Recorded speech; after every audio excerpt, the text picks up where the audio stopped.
করুন নিঃস্বার্থভাবে, ফলের চিন্তা করবেন না, আর আমার সাথে ভালোবেসে বলুন রাধা রাধা। কর্ম এবং ফল, দেখতে গেলে এই সমস্ত ব্রহ্মাণ্ড এই দুইয়ের মাঝেই স্থির হয়ে আছে। মানুষজন কর্ম করেন ভালো ফল লাভের আশায়, আর ভালো ফল লাভের আশায় উনি এটাই ভুলে যান যে উনি যে কর্ম করছেন তা কি করছেন। আমি বলেছিলাম কর্ম করুন ফলের চিন্তা না করে, কিন্তু কি কর্ম করছেন সেই বিষয়ে ভাবাটাও অত্যন্ত আবশ্যক।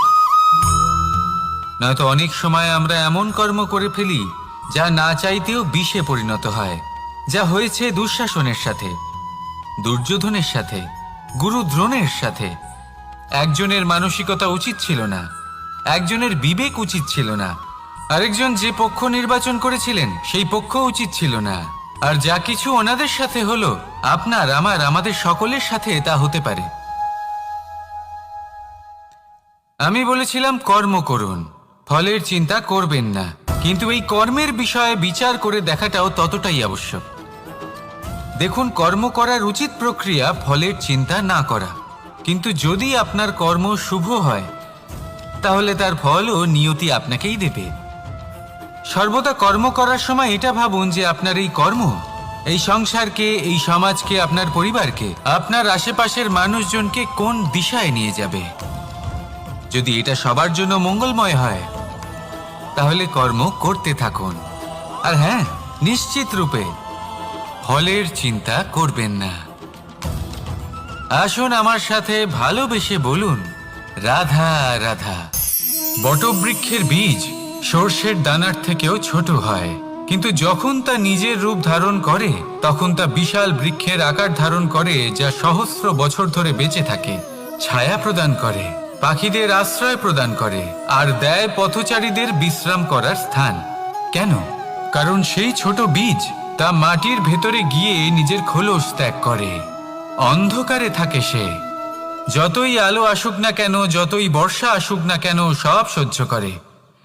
আর তারপরে একটা চারা গাছ অঙ্কুরিত হয়, তারপর ধীর গতিতে একটা বিশাল বৃক্ষতে পরিণত হয়। দেখুন, জীবনে কঠিন সময় আসে, এই জন্য নয় যে আপনি হার মেনে নেবেন, এই জন্য আসে যাতে আপনি ভবিষ্যৎ নির্মাণের জন্য নিজেকে তৈরি করতে পারেন। যদি কঠিন সময়ে আপনি ওই বীজের মতো দৃঢ় হয়ে থাকতে পারেন, তাহলে আপনিও একদিন সেই বিশাল বৃক্ষের মতো নিজের অস্তিত্ব গড়ে তুলতে পারবেন, যা সহস্র বছর পর্যন্ত মনে রাখা হবে। আসুন আমার সাথে ভালোবেসে বলুন রাধা রাধা। এই ব্রহ্মাণ্ড কত বৃহৎ, তাই না? যার সম্মুখে এই পৃথিবীকেও একটা বিন্দুর মতো মনে হয়। আর এই পৃথিবীতে আমরা কে হই, আমাদের আকার কিরকম, আমাদের অস্তিত্বই বা কি? যখন আমরা এভাবে ভাবি তখন মনে হয় আমরা কিছুই নই। তা আমরা যখন কিছুই নই, তাহলে আমরা এত চিন্তা করি কেন? কি ভেবে ভয় পাই? কাকেই বা এত ভয় পাই? কে আমাদের মারতে পারে আর কেই বা আমাদের জন্ম দেবে? আত্মার আসলে না কখনো জন্ম হয় আর না কখনো মৃত্যু। আত্মা শুধুই শরীর বদল করে। আপনি, আমি, আমরা সকলে এই শরীর নয়, আমরা হলাম আত্মা, যা হলো পরম আত্মার পরম অঙ্গ। সেই জন্য মনে রাখবেন, বাইরের কোথাও দেখবেন না, নিজের অন্তরের গভীরে গিয়ে দেখুন, আত্মাকে উপলব্ধি করতে শিখুন। ক্লেশ, ভয়, চিন্তা, এই সব কিছুর থেকে নিজেকে দূরে রাখুন, তাহলেই উপলব্ধি করতে পারবেন পরমাত্মাকে। তাহলে আসুন আমার সাথে ভালোবেসে বলুন রাধা রাধা। পরিবর্তন এই সংসারের শাশ্বত নিয়ম। কোনো রাজা নেই যিনি চিরকাল রাজা থাকেন, কোনো ধনী ব্যক্তি নেই যিনি চিরকাল ধনী থাকবেন। এই সংসারে সূর্যের স্থান নেওয়ার জন্য চন্দ্রিমার আগমন ঘটে। কোন স্থান যাকে পতিত বলা হয়েছিল সেখানে মহল তৈরি হয়েছে, কোন স্থান যাকে আজ মলিন বলা হয়েছে কাল সেখানে মন্দিরও স্থাপন হতে পারে। কোনো ঋতু চিরকালের জন্য থাকে না, কখনো সময় চিরকাল একরকম থাকে না। আজ যা আপনার কাছে রয়েছে কাল অন্য কারোর ছিল, আজ যে আপনার কাছে রয়েছে কাল তা অন্য কারোর কাছে চলে যাবে। আপনার সাথে কিছু থাকলে তা হলো আপনার কর্ম, কিন্তু সেই কর্মের পরিণামও আপনার নয়। আপনি শুধু কর্ম করুন, বাকি সবকিছুই পরিবর্তনশীল। কিন্তু সেই পরিবর্তনকে দেখে ভয় পাওয়ার প্রয়োজন নেই, তাকে স্বাগত জানান। যদি আপনি হাসি মুখে সেই পরিবর্তনকে স্বাগত জানান, তাহলে এই পরিবর্তনও হাসি মুখে আপনার সাথে থাকবে। আসুন আমার সাথে ভালোবেসে বলুন, রাধা রাধা। সঞ্চয়। মানুষের যখন থেকে বোধবুদ্ধি হয় সঞ্চয় করতে আরম্ভ করে দেন। সঞ্চয় করতে থাকেন ভোজনের, সঞ্চয় অর্থের, সঞ্চয় শক্তির। নিজের জন্য করেন, নিজের পরিবারের জন্য করেন, নিজের স্ত্রীর জন্য করেন, সন্তানের জন্য করেন, সন্তানের সন্তানের জন্যও সঞ্চয় করেন।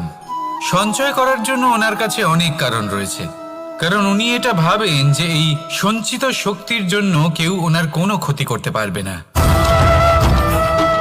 মানুষ ভুলে যান একটা গুরুত্বপূর্ণ কথা, এই সত্য, উনি এই সংসারে খালি হাতেই এসেছিলেন, আর এখান থেকে ওনাকে খালি হাতেই যেতে হবে।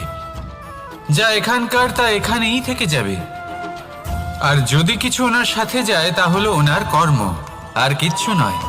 তাই যদি কিছু অর্জন করতে চান তাহলে শুভ কর্ম অর্জন করুন, আত্মশক্তি অর্জন করুন, কারণ পরলোকে এটাই হবে আপনার সম্পত্তি। তাহলে কি এটা আপনি অর্জন করতে চান না? আসুন আর আমার সাথে ভালোবেসে বলুন, রাধা রাধা। সদিচ্ছা। দেখতে গেলে 3 অক্ষরে তৈরি এই শব্দ, কিন্তু সমস্ত ত্রিলোক তার উপরেই আধারিত। আপনি এই সংসারে এসেছেন, তখন অবশ্যই শ্বাস নেবেন, কিন্তু তার বদলে আপনাকে কিছু তো দিতেই হবে। আপনার উপর নির্ভর করছে আপনি কি দেবেন। কি দেবেন এই সংসারকে, এই সমাজকে, নিজের পরিবারকে, আর তার বদলে কি নেবেন? যশ নাকি অপযশ? দেখুন, এক ছিল রাবণ, যে কিনা সমুদ্র পার করলো সীতাকে অপহরণ করার জন্য।